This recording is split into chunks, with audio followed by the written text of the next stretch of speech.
Have you ever traveled to Nice? If you're walking around the famous outdoor market there, inevitably you're gonna come across somebody who's cooking soca. And soca is that chickpea flatbread that's usually cooked over on a large piece of metal, like copper or something, right on top of a fire, and they pour this batter on top, and it's just crispy, salty, yummy. It's delicious. It's really hard for me to think of Nice without thinking of soca. It's so easy to make. We make it almost once a week at home. It's gluten-free, so it's great for your friends that are gluten-free, and it's also vegan. Serves as a perfect vehicle for all your tapenades and dips and whatnots that you have. To make it, you just need to get some chickpea flour. Now, some of you might be noticing it says garbanzo bean flour. Garbanzo bean is another word for chickpea. Bob's Red Mill makes the best brand. And so we're gonna take 1 cup of water. And then we need 1 cup of chickpea flour. All right.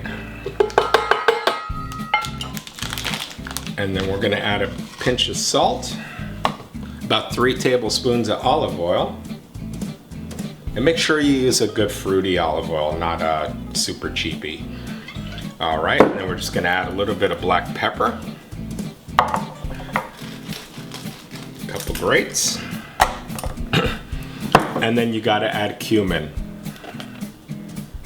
And I add about a teaspoon or so. So you put all of that in your blender, boom, put the top on.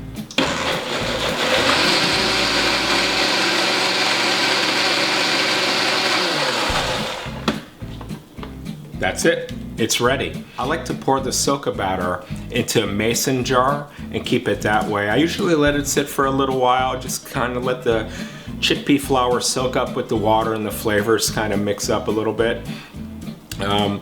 Anyways, then I take the mason jar and I'll pour it onto my hot grill to cook.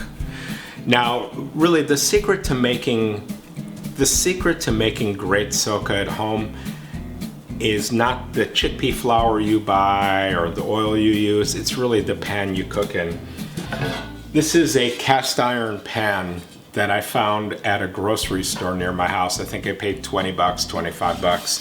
This I use also as my pizza stone, but this is perfect for making soca. But you want to get your pan smoking hot like this. And then we're going to pour about 1 cup of batter.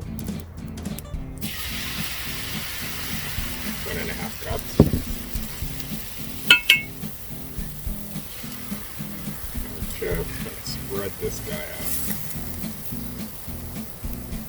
Just like that. Super easy.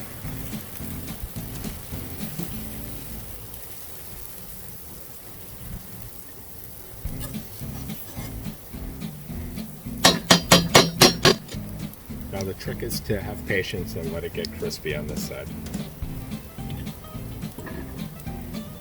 When you start getting some of the browning, the soca will kind of release from the pan, and that's how you know it's when it's time to flip. And I just use a spatula like this, but you could use like a hamburger flipper. Just flip it over. That's it. Look how golden brown and beautiful that is. All these little charred pieces here are going to be great. On the second soca, you're not going to need to oil the pan. Still enough oil on it. I do probably 2 or 3 soca before I put more oil down. And you want the pan to be screaming hot, but not so hot that it burns it right off the bat. All right. Oh, look at this piece. Doesn't that look great? So that's fully cooked. Let's just give it a taste. Fantastic. Soca, so easy to make it at home. Gluten-free. It's awesome.